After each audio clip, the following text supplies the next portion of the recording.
Hi guys, Matt here from Bushcraft Heroes. Today we're just doing a little bit of tinder collecting.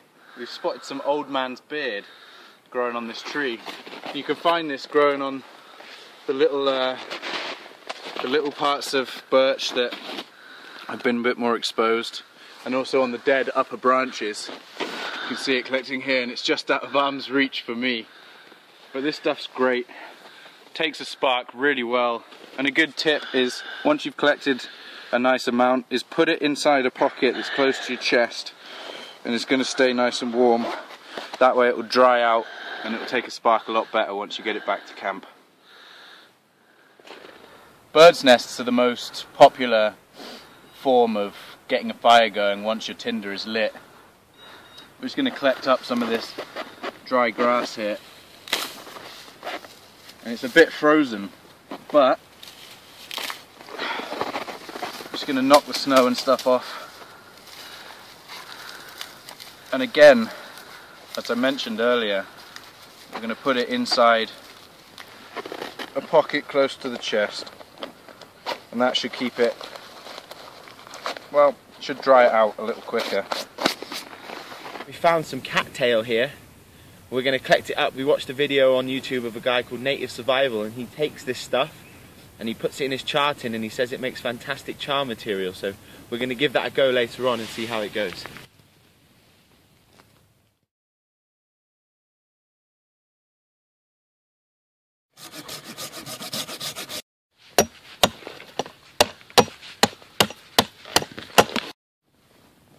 Let's get them in. We've lowered the overall height of our super shelter frame down by about 2 feet. 2 feet, I think. And this looks much more appropriate for what we want. Keep the heat in, and there's only 2 of us this time. This looks good.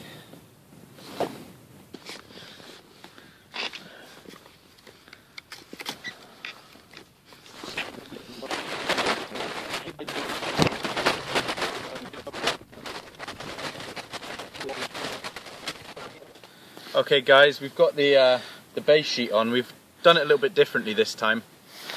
This time we've doubled up on the ground layer, and then we've actually gone up the back and over the top, in the hope that when we put our top sheet over the top, there's not going to be this sort of draft pushing the warm air out the back.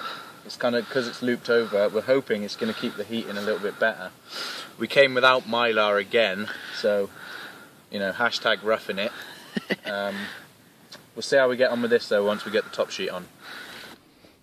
So you can see what we meant by lowering the shelter, and we've got the gear rack up behind as a windbreak, and we're building a seat here this time, kind of hoping that it's going to help coax the warmth into the shelter. We're going to build a fire here a little bit closer this time, thanks to the advice, Lily, a lone Wolverine 1984. Shout out to you. Yes. Yeah, so we'll see how we get on. We're going to get the tripod up and the fire, aren't we, Bubba? Yes, indeed. Okay, guys, this is where we've got to so far on the shelter. Shelter, smaller, warmer, for sure. We've built this log wall here, and I know some of you are probably going to say it's still not close enough, but we kind of wanted enough space because there's, you know, sometimes there's 4 of us that come, so we can actually, you know, maneuver around the fire and stuff. We're going to hopefully build it up another foot or so higher. And my little gear rack there is acting as kind of a cool little windbreak. So it's not looking too bad. I'm pretty happy with it. I think it's going to be a lot better than last time. So just about finished setting up camp. We've got a nice pyramid fire, and the shelter's shorter and looking like it's going to be really warm. We've got a nice log wall here to keep the fire reflected back. I mean, it's not as close as it probably should be, but it's going to do us nicely. We've got a nice little bench that we made. New backpack also. Shout out to Bushcraft by Sharp. Another great guy with some really nice, I think he's got 3 or 4 videos on YouTube at the moment. Brought a bag off Kijiji, and I recognised his username, and yeah, we're subscribed to each other, so funny, small world.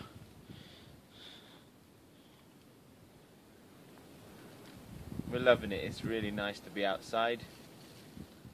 It's turned into a lovely day. We thought it might snow earlier, but it is now gone complete blue sky pretty much. I mean, there's a few clouds, but Bit windy. yeah, it's pretty amazing. We're pretty happy. We're pretty happy with it, aren't we? Yeah, I mean, compared to last time, and you guys who've seen the first video will know what it looked like. This just looks a whole ton better. And I mean, already just from the sun shining on the shelter, it's warmer inside than it is outside.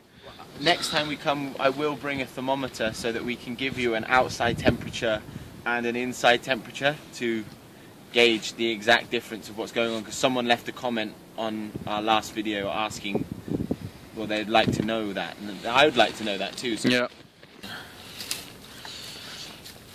I just want to do one of those ones where it's just like, Yeah. Like MCQ Bushcraft styly. Beautiful. There you go, folks. Doesn't happen first time every time, but sometimes it happens quicker than you think it will.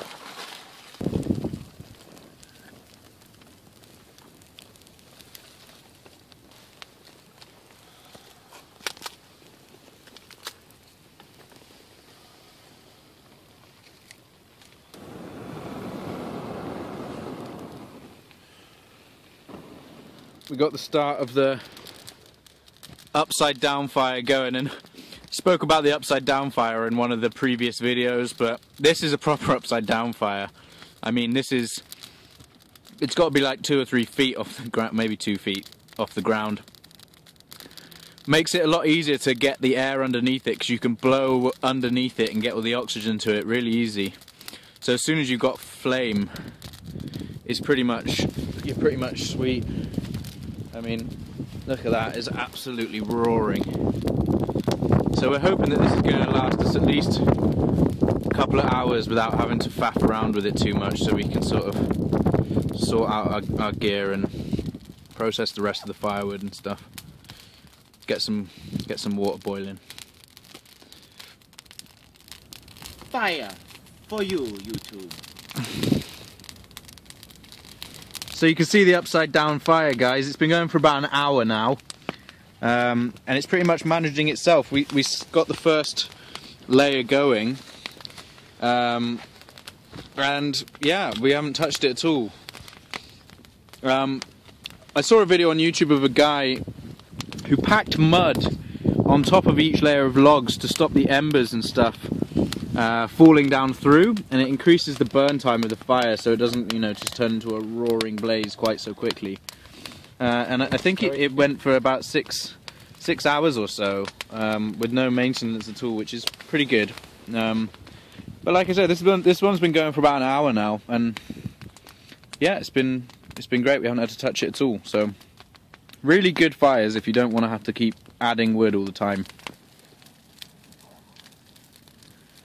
So we got a pretty good sized fire on the go. Just drying out the socks. Kind of got a big old pile of thick firewood to see us through the night over there. Well, guys,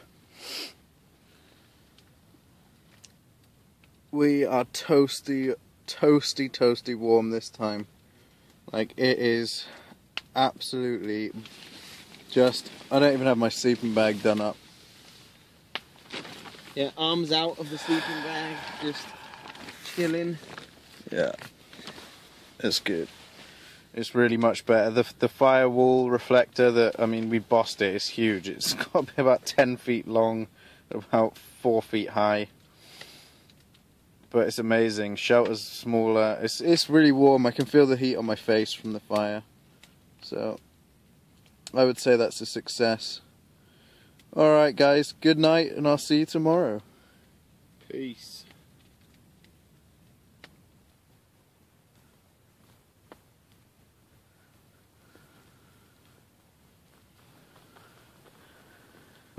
Okay guys, thanks for watching this week's episode.